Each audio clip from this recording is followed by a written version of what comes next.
Ashamaa harka fuunee jaalatamtoonni fi kabajamtoonni hordoftoonni seenaatuuf nageenyi koo kan jaalalaa kabajaa iddoo isin jirtan hundatti isin qaqqabu. Hadallee viidiyoo biraatiin walitti deebinee jirra. Viidiyoon adda qabadhee isinii deemu baay'ee viidiyoo nama gaddisiisuu fi akkasuma baay'ee nama dinqisiisudha. Wanta akkanaa kun hin godhama jettee yaaduu dhiisuu dandeessa. Baay'ee nama rifachiisa jechuudha waan akkana kana dingata waan beektu yoo ta'e. Yaa ta'uyyuu gara viidiyoo kiyya har'aatti osoo hin seennirra warri chaayinaalii kanaaf haarawaa taatan gara maatii keenyatti dabalamaan isiniin jedha sabskiraayib gochuudhaan akkasuma laayik sheer koomentii jalatti yaada keessan barreessuu hin dagatina. Pilees hiriyoota keessaniif sheer godhaa waan akkanaa kana yeroo dhageessanitti jechuudha. Keessattuu warra biyya arabaa irra jiru waan akkanaa kun kan irratti dalagamu madaamin ta'e ijoollee isaaniitiin baay'ee nama saalfachiisas nama aarsas maal akka jedhamee himamuyyuu giraa nama gabbaa. Kanaafuu mucayyoon tun kan dabarsite afaan Amaariffaatiin baay'ee dhaggeeffachaa ture gara daqiiqaa 30 olitti achi keessaa xiqqeessee nama Amaariffa dhaggeettaniif isinifan dabarsaa boodarra immoo waan ishiin taate hunda isinifan himaa haga dhuma viidiyootti hordofaati hiriyoota keessaniif pilees sheer godhaa. ጭንቅላቴ ልለቅ ምንም ይቀረኝ ነገር የለም በቃ የሆነ በዝም ብሎ ማሰብ በቃ ሳየው ደግሞ ያንን ፎቶ ያሳየኝ ራሱ በምን አይነት መልክ እንደሆነ እንግዲህ ያኔ እኔ ሰው ቢያስቀይመኝም ካለፈ በኋላ ቂም አልይዝም ጭራሽ ረሳዋለሁ የፈለገ ብንጣላ ረሳዋለሁኝ እንጂ ቂም የሚባል ነገር አልይዝም ከዛ በኋላ ቂም ያስኩም አልያስኩም ፊቴ ግን መቼም አይፈታም እዛ ቤት ላይ አንድ ቀን እንደውም ስስቃይተውኝ ያውቁም ባይሆን ልጆች ህፃን ልጅ ካገኘው ስስቃለሁ ከዛ ህፃኖቹን ይዤ ስስቅና ምን ነገር ሴትዮ ግን ደስ አይላትም ስራ ስሰራ ብቻ ነበር የምትፈልገው ያን የሷ ልጆች አይደሉም የልጇ ልጆች ናቸው በቃ ስራ ስሪ አንቺ ልጆች አይመለከትሽም ምናምን ነገር ትለኛለች እሺ አታለሁ እኔ ግን ያን ልጅ ደግሞ አይተሽ ትስቂያለሽ በቃ እና ልጁ አንድ ቀን የሷ ልጅ ማለት ነው አስፋልት ላይ መግቢያው ትንሽ የናት ያኔ የመኪናው ሲከፈት ትልቅ ነው መግቢያው ግን ትንሽ አለችው ከዛ መግቢያው ላይ ቁጭ አለበት እኔ ውጪ ቆሻሻ ላይ ደፋ ሄጅ ያለው ያየኝ ነው ከዛ በምን ቦታ ትገባለች ብሎ ነው በሩ የሚዘጋው ከዛ በኋላ ቁጭ አለበት ደግሞ የተቀመጠው መሬት ላይ ከዛ እኔ ደግሞ ዞር እንዲልም ብዬ ወንበር አመጣሁኝና መሬት ላይ ለምን ትቀመጣለህ ልብሱ እኮ ይቆሻና ወንበር ላይ ተቀመጥ ብዬ ወንበር ላይ እንዲቀመጥ አደረኩት ከዛ ከገባሁኝ በኋላ ደግሞ ወንበሩን አምጥቶ መልሶ ፊት ለፊት መግቢያና መውጫ ላይ አስቀምጦት ቁጭ አለ ከዛ እኔ ደግሞ የሆነ ዕቃ አምጥቼ ከሆነ ቦታ ተመልሼ ደግሞ ስመጣ ይሄን ፎቶ እዩ አለኝ አንገቱ አይታይም ራቆቱ ነው ሳየው ደግሞ የሰው ራቆት የሴት ልጅ ራቆት ምን ያደርግልሃል እንደዚህ አይነት ፎቶዎች ምን ያደርግልሃል አልኩት እኔ ይሄ የማን ማለት ዝም አለኝና እሺ በቃ ሌላ ላሳይሻለና ደግሞ እስከነጫማው እኔ እንግዲህ ገባታል ብሎ ነው ጫማው ደግሞ የኔ ነው እሱንም ሽንቱ ይሆኜ ነው ከዛ ይሄ እስከነጫማው አሳየኝ አላወቁትም በጭራሽ አላሰብኩትም ማኔ ደግሞ ወላሂ ቀጥ ባርገሽ አንቺ እንደዚህ ነሽ ብለሽ ካልነገርሽኝ እኔ በዙሪያ ጥምጥም በፍጹም አይገባኝም ከዛ ይሄ እስከነጫማው ደግሞ ሲያሳየኝ ይሄ እኔ እንዴት አውቃለሁኝ እኔ ራስህ ንገረኝ እንጂ በምን አውቃለሁኝ አልኩት እኔ በምን እለያለሁ ያኔ ጣንቋ አይደለሁም ምን እውነትም በምን እለያለሁ ከዛ በኋላ እስከነፊቱ ያሳየኛል ይሄ እኮ ማለት እስከነፊቱ ሳያሳየኝ በፊት ይሄ እኮ ያንቺ ነው አለኝ በፍጹም ሊሆን አይችልም እንዴት አድርገህ አግኝተህ የኔን ምናምን ነገር አልኩት ከዛ በኋላ ኧረ ብዙ አሳይሻለሁኝ አለኝ እሺ ችግር የለውም አሳየኝ አልኩት ከዛ እስከነፍ አንገቱ ደግሞ ያኔ ውሃ እየደፋሁ እየታጠብኩኝ ሽንት ቤት ውስጥ ተሸኛል ትጠቀማያለሽ ስንት ነገሮች አሉ እኔ እኮ ይሄ ማለት እኮ የራሱ ጉዳይ ከፈለገ ማየት ካሰኘው አንደኛ እሱ ከእናቱ ማፀን የወጣው የኔ አዲስ አይደለም ለማለት ነው ሁለተኛ ደግሞ እህት አለችው እኔም አልኩት እኮ አንተ እኮ እህት አለ ከእናትህ ማፀን የወጣው እንጂ ከሰማይ አልወደቀም ከመሬት አልበቀለም ከእናቱ ማፀን ነው የወጣው እሱ ስለዚህ የኔ ቢያይ ደግሞ የመጣበት መንገዱን ቢመለከት እንጂ ለኔ አዲስ አይደለም ግን እኔ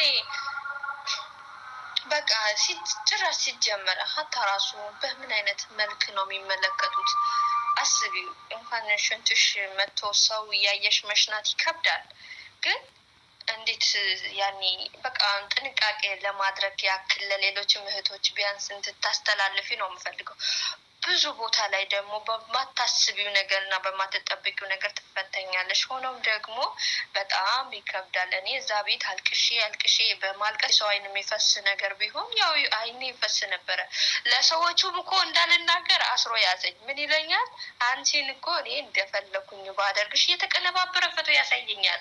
እሱና እኔ አብረን እንደተኛን እኔ ስታጠብ ሁላ አጠገቤ እንደሆን አድርጎ እንዴ እኔ እኮ ግርም ያለኝ ነገር ቢኖር አብረን እንዴት ልንተኛ እንችላለን? እኔ ሌሎች ጓደኞቼን ስጠይቃቸው ያኔ እሱ ራሱ ያውቃል እንግዲህ ስራውን እና ቀነባብሮት ሊሆን ይችላል። አንቺ አብረሽውን ባትተኚ በቃ ቀነባብሮት ሊሆን ግን አብረን እንደተኛን ነው የሚመስለው። እኔና አንቺ አንድ ላይ አድረናል ይለኛል። እኔ ያልኩት ይፈላል ደግሞ እኮ እውነትም ሳይሆን ያኔ በቃ ውስጤ አላመነም ስልሽ እንዴት ይሄ ነገር ሊሆን ይችላል በማለት ግራ በመጋባት ማለት ነው። ግራ በማልቀስ በቃ ደግሞ አልጋገር ዝም ብሎ ማልቀስ ሀታ ራሱ ይገባዋል ብዬ በቃ አንተ ቆይ ምን አይነት ሰው ነህ ጨካኝ። Ishoo balayyaan qiyyaa akkuma ishee irraa dhageessanitti warri dhageessanii warra dhageenyaaf immoo xixiqqeessee waan ta'ame ifa isinii godha jechuudha. Kanaaf mucayyoon tuni mana san keessa jiraatutti yeroo mana san keessa jiraatutti kaameraan hin jireettee gunguma yaaddee hin beektu gibbii lama qabanii gibbii tokko keessa akka jiru ni beekti jechuudha. Warri dhageessan ta'a jechuudha afaan Amaariffaatiin baay'eedha daqiiqaa haga 30 olitti ani ishiin haasofte jechuudha. Gibbii kaan keessa immoo kaameraan kun akkuma akka hin jirre madaamis gaafattee itti himtee jirti. Yeroo kanatti mucaan isaanii dhoksaadhaan garuu waan ishee irratti dalagame dhuguma waan yaadamee hin beekamne jechuun waan akkanaa hin ta'a jettee amanuu dhiisuu haga geessu irratti kan mucayyoota mudate jechuudha. Mucaan isaanii akkuma isheen mana san seenteen waan akkanaa naa ta'e jechuudhaan baay'ee qeqqeeqaa ture yookaan mutiyyuu gaafachaa ture jechuudha. Ishiin ammoo tuyyuu birriin inni ittiin attaalu birrii sii ganna waan akkanaa naa ta'e yeroo inni jedhu nan birriin ati naa kennitu lubbuu kee hin jijjiiru yookaan mutiyyuu jireenya kiyyaaf bootaa hin bu'u gufuu natti ta'a jechuudhaan waan inni jedhu kana gonguma irraa fudhachuu ni diddi.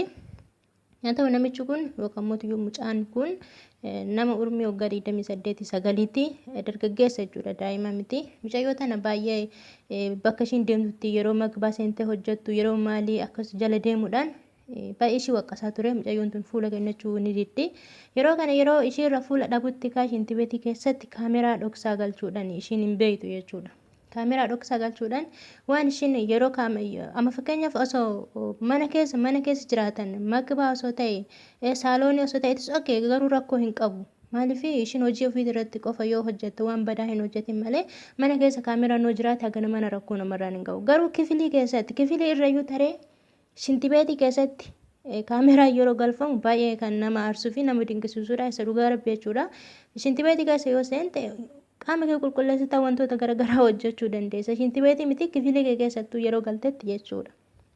Mucayyoon tuni hin beektu kan hundayyuu kaameraan eessa jira isaa ijaan arginee qofa beeknu sanii miti kaameraan wantoota garaagaraatu jira jedhee isinii dabarsee jira viidiyoo tanaan dura irratti illee hiid kaameraa ishee jedhamtu santu jira. Hiid kaameraan tun ijaan argitee hin beektu seeruma jechuudha. Nama achi godhe san dhaqee yoo ofii isaatii fuudhe malee ati akkanatti haga barbaadde ijaan osoo soite hin argitu hiid kaameraa yookiin kaameraa dhoksaa jechuudha.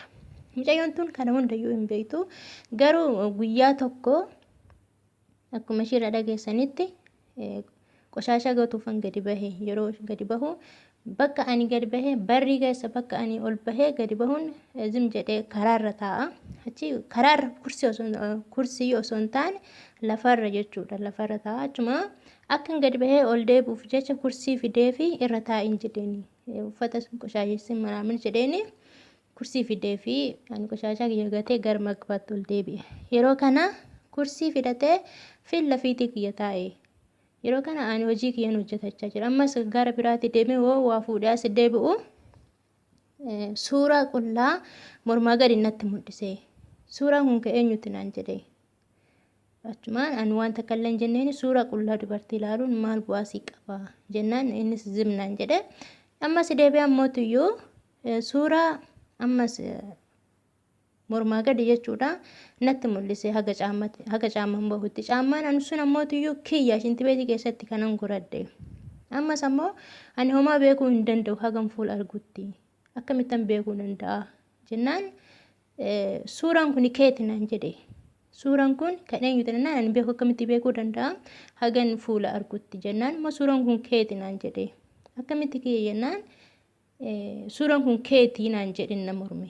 Ana immoo kiyyaa miti akkamitti kiyya ta'uu danda'a jennaan amma immoo deebi'ee haga fuulaan mul'atutti haga fuulli ishee mul'atutti deebisee natti mul'ise. Fuula kana kan natti mul'isu yeroo ani bishaan dhiqachaa jiru yeroo ani fuula irratti bishaan qullaa kiyya ta'ee yeroon shaaworii fudhadhu kan natti mul'ise. Amma deebii hin qabu deebiin kiyya boo'icha qofa. Akkamitti akka na godha mucaan kun kaameraa akkamii fayyadameeti waan ani ijaan hin argine mana san keessatti. Mana san keessa madaaminis natti miteerti akka kaameraan hin jirre. Mucaan kun dhoksaadhaan waan akkana kana irratti dalagee jira. Akkamitti waan akkana kana gochuu dandeesse?